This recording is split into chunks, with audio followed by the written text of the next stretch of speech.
Monday. Chapter 1.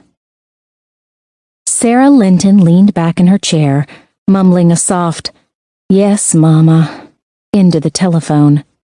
She wondered briefly if there would ever come a point in time when she would be too old to be taken over her mother's knee.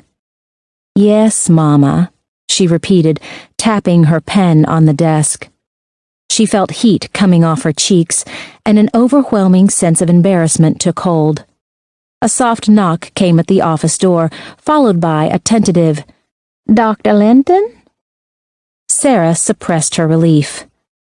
"I need to go," she said to her mother, who shot off one last admonishment before hanging up the phone. Nellie Morgan slid open the door, giving Sara a hard look. As office manager for the Hartsdale Children's Clinic, Nellie was the closest thing Sara had to a secretary.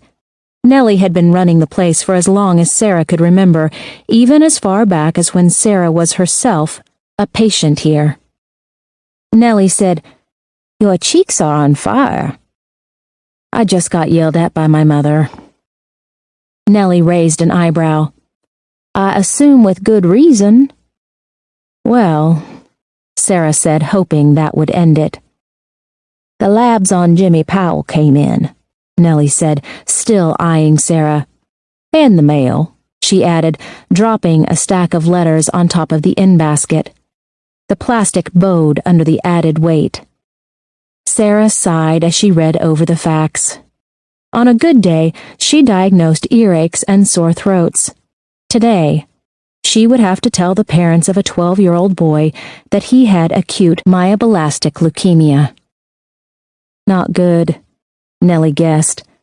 She had worked at the clinic long enough to know how to read a lab report. "No," Sara agreed, rubbing her eyes. "Not good at all." She sat back in her chair, asking, "The Powells are at Disney World, right?" "For his birthday," Nellie said. "They should be back tonight." Sara felt a sadness come over her. She had never gotten used to delivering this kind of news. Nellie offered, "I can schedule them for first thing in the morning." "Thanks," Sara answered, tucking the report into Jimmy Powell's chart. She glanced at the clock on the wall as she did this and let out an audible gasp. "Is that right?" she asked, checking the time against her watch. "I was supposed to meet Tessa at lunch 15 minutes ago." Nellie checked her own watch. "This late in the day? It's closer to supper time." "It was the only time I could make it," Sara said, gathering charts together.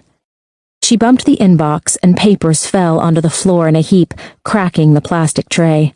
"Crap," Sara hissed. Nellie started to help, but Sara stopped her. Aside from the fact that Sara did not like other people cleaning up her messes, if Nellie somehow managed to get down on her knees, it was doubtful she would be able to get back up without considerable assistance. "I've got it," Sara told her, scooping up the whole pile and dropping it on her desk. "Was there anything else?" Nellie flashed a smile. "Chief Tolliver's holding on line 3. Sara sat back on her heels, a feeling of dread washing over her. She did double duty as the town's pediatrician and coroner. Jeffrey Tolliver, her ex-husband, was the chief of police. There were only 2 reasons for him to be calling Sara in the middle of the day, neither of them particularly pleasant. Sara stood and picked up the phone, giving him the benefit of the doubt. "Somebody better be dead."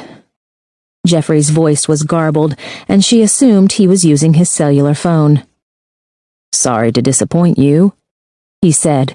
Then, "I've been on hold for 10 minutes. What if this had been an emergency?" She started shoving papers into her briefcase. It was an unwritten clinic policy to make Jeffrey jump through hoops of fire before he could speak to Sara on the telephone.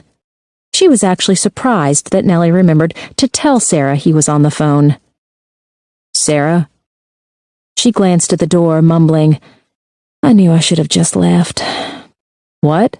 he asked, his voice echoing slightly on the cellular. "I said you always send someone if it's an emergency," she lied. "Where are you?" "At the college,"